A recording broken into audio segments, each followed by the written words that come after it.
Comment gérer les découverts récurrents et devenir bankable? Tu connais ce moment où tu regardes ton compte bancaire et tu te dis pourquoi ça ne décolle pas? Le solde est souvent dans le rouge, les découverts s'accumulent et chaque nouvelle mensualité te fait stresser. À chaque fois que tu vas à la banque, il y a cette peur constante. Et si la banque me refuse à cause de ma situation? Tu te dis que ton compte n'est pas assez sexy, qu'il ne reflète pas ton potentiel, les découverts récurrents te laissent un goût amer et tu te sens bankable seulement pour les mauvaises raisons. Tu crains d'être rejeté, de ne pas avoir accès au crédit ou même de ne jamais pouvoir investir. Mais laisse-moi te dire quelque chose de très important dès maintenant. La réalité, c'est que tu n'es pas seul dans cette situation. Beaucoup de personnes traversent exactement ce que tu vis en ce moment même. La peur de ne pas être accepté par la banque, l'impression que la situation de ton compte est catastrophique, mais il faut que tu comprennes que ça ne te définit pas. Okay? Aujourd'hui, je vais te montrer qu'il existe des solutions concrètes pour sortir de cette spirale et revenir à un état bancaire stable et sain. Reste bien avec moi parce qu'à la fin de cette vidéo, je vais te donner des astuces pratiques pour reprendre le contrôle de tes finances, même si tes comptes ne sont pas parfaits. Je vais te guider pour transformer cette situation en une opportunité pour faire grandir ta confiance en toi et tes finances. Parce que la vérité, c'est que les découverts récurrents ne doivent pas être une fatalité. Et toi aussi, tu peux devenir bankable et obtenir les financements dont tu as besoin pour avancer. Dans cette première partie, on va voir ensemble les obstacles du découvert récurrent et les sentiments de non-bankabilité. Okay? La première chose que tu dois comprendre, c'est que les banques aiment voir des comptes en bon état. Si ton compte est souvent dans le rouge, si tu as des découverts récurrents, la banque peut avoir une mauvaise perception de ta situation financière. Mais c'est exactement cette perception que nous allons changer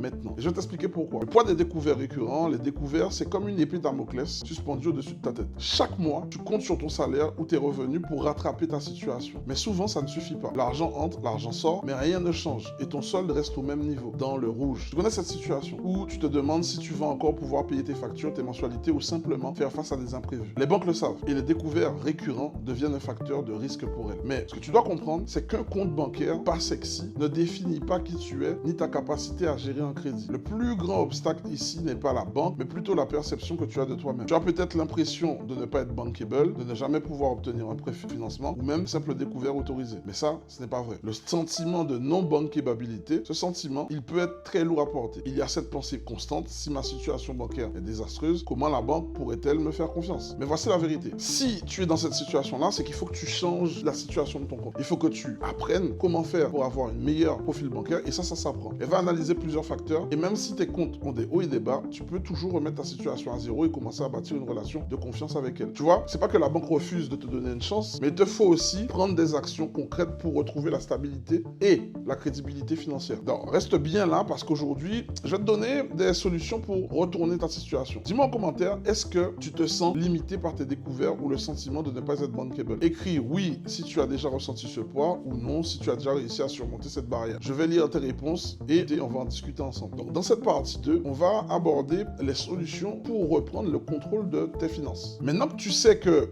la situation de ton compte bancaire ne te définit pas et n'est pas figée, passons aux solutions concrètes pour repartir sur de bonnes bases. Il est tout à fait possible de sortir de cette spirale et de regagner la confiance de la banque et même ta confiance personnelle, même si tu as vécu des moments difficiles. La première étape pour devenir bankable est de stabiliser ta situation bancaire. Cela peut sembler évident, mais souvent on oublie cette étape et on oublie que c'est fondamental. Tu dois éviter de vivre constamment au-dessus de tes moyens. Les découverts récurrents ne viennent pas d'un seul coup. Ce sont souvent des habitudes de consommation qui mènent à cette situation. Donc, pour y remédier, voilà ce que je te propose. Commence par établir un budget réaliste et respecte-le. Voici quelques conseils que tu peux appliquer dès aujourd'hui. Suive tes revenus et tes dépenses. Chaque mois, fais une liste des montants qui rentrent et qui sortent. Cela va t'aider à voir où tu peux économiser. Réduis tes dépenses non essentielles. Parfois, des petites habitudes comme des achats impulsifs ou des abonnements inutiles peuvent alourdir ton compte. Mets de côté chaque mois, même une petite somme. Si tu commences à faire ça, même de manière symbolique, ton compte va petit à petit se stabiliser. Cette stabilité est la première clé pour être perçu comme bankable. La banque veut voir que tu gères ton argent de manière responsable. Si tu peux prouver que tu ne comptes pas sur les découverts pour vivre, ta situation va nettement s'améliorer. La solution 2, demande une restructuration de tes dettes. Si tu as déjà plusieurs prêts en découvert en cours qui s'accumulent, il est peut-être judicieux pour toi de demander à ta banque de restructurer tes dettes ou d'aller voir un courtier pour faire un rachat de crédit. C'est une méthode qui permet de regrouper tous tes crédits en un seul avec une mensualité plus faible. Cela peut te permettre de respirer financièrement, de retrouver une certaine souplesse et d'éviter d'être constamment dans le rouge. Certaines banques sont prêtes à faire ce geste si elles voient que tu fais un effort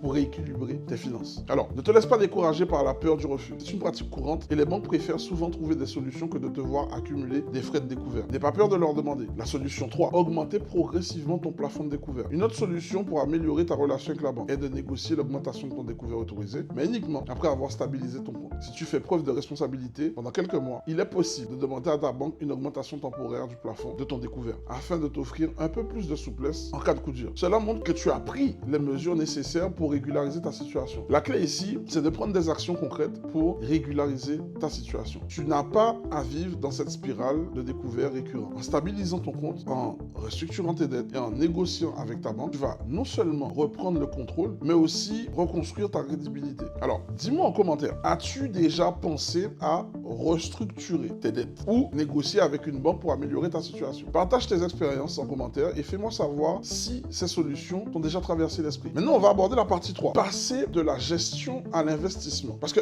c'est ça qui va te permettre d'assurer ton avenir financier. Une fois que tu as repris le contrôle de tes finances, tu les as stabilisées, eh bien, ça va te permettre de réduire tes découverts récurrents. Il est temps maintenant de passer à l'étape suivante, l'investissement. Tu sais, la vraie question qui se pose en ce moment-là, c'est comment je peux faire fructifier cet argent que je viens de récupérer? Parce que une fois que tu as remis de l'ordre dans tes comptes, l'objectif, c'est de faire en sorte que l'argent travaille pour toi et non l'inverse. En un, on va voir ensemble l'importance de l'épargne. Ben oui, il est important pour toi d'avoir un minimum d'épargne avant d'investir. Avant de penser à des investissements à long terme, il est important d'avoir un coussin financier. Cela te permettra de gérer les imprévus sans replonger dans le découvert. Je te conseille de commencer par mettre de côté l'équivalent de 3 à 6 mois de dépenses courantes. Ce coussin va te donner une sécurité en cas d'urgence et surtout te permettra de prendre des décisions d'investissement plus sereines. Tu n'as pas encore économie d'épargne, commence par mettre de côté une petite somme chaque mois. Même si c'est 50 € ou 100 €, l'important est de créer cette habitude d'épargne régulière. Cela te donnera également une plus grande crédibilité avec la banque quand tu auras besoin d'un financement pour un projet d'investissement. 2. Commence à investir avec des petites sommes. Une fois ton épargne en place, tu peux commencer à penser à l'investissement, mais je te conseille de commencer petit. L'immobilier, c'est l'une des meilleures façons de bâtir une richesse durable, mais cela demande de la planification et des ressources. Donc, il ne faut pas se laisser paralyser par la peur de ne pas avoir assez d'argent pour un gros investissement. Tu peux débuter avec des petits investissements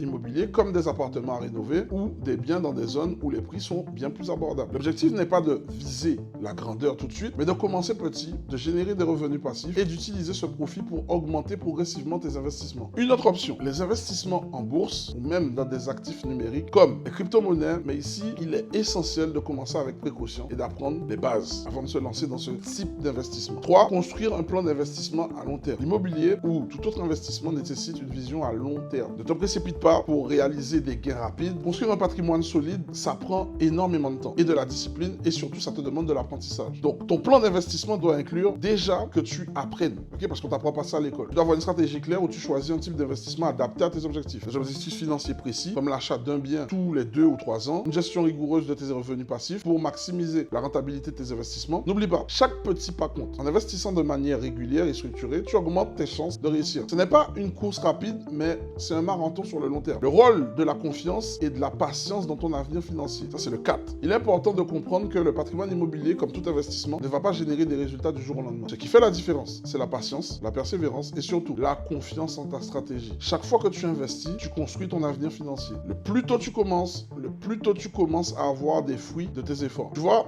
la clé pour sortir de tes découverts récurrents et devenir bankable, c'est de passer par un processus structuré. D'abord, stabiliser tes finances. Ensuite, commencer par épargner, puis investir petit à petit. L'essentiel, c'est de commencer. N'oublie jamais cette règle d'or. Maintenant que tu sais comment remettre ta situation financière sur pied, il est temps de passer à l'action. Je te conseille de rejoindre mon programme de formation. Enfin, je fais pas de formation, je fais de l'accompagnement, ok? Où je t'apprendrai étape par étape comment utiliser tes finances pour investir et bâtir un patrimoine solide, transmissible à tes enfants. Alors, clique sur le lien dans la description pour commencer ton voyage d'investisseur aujourd'hui. On va travailler ensemble pour construire un avenir financier stable. Mais avant de partir, laisse-moi en commentaire ce qui t'a marqué dans cette vidéo. As-tu déjà commencé à investir ou est-ce que c'est quelque chose que tu envisages? Écris-moi tes pensées et je serai ravi de te répondre personnellement à toutes tes questions. Alors, maintenant que tu sais comment transformer ta situation, il est temps de prendre la première étape vers la réussite. Ne laisse pas les découvertes ou la peur te retenir. L'action est ta clé pour un avenir financier meilleur. À très bientôt. C'était Will du Mouvement Liernage.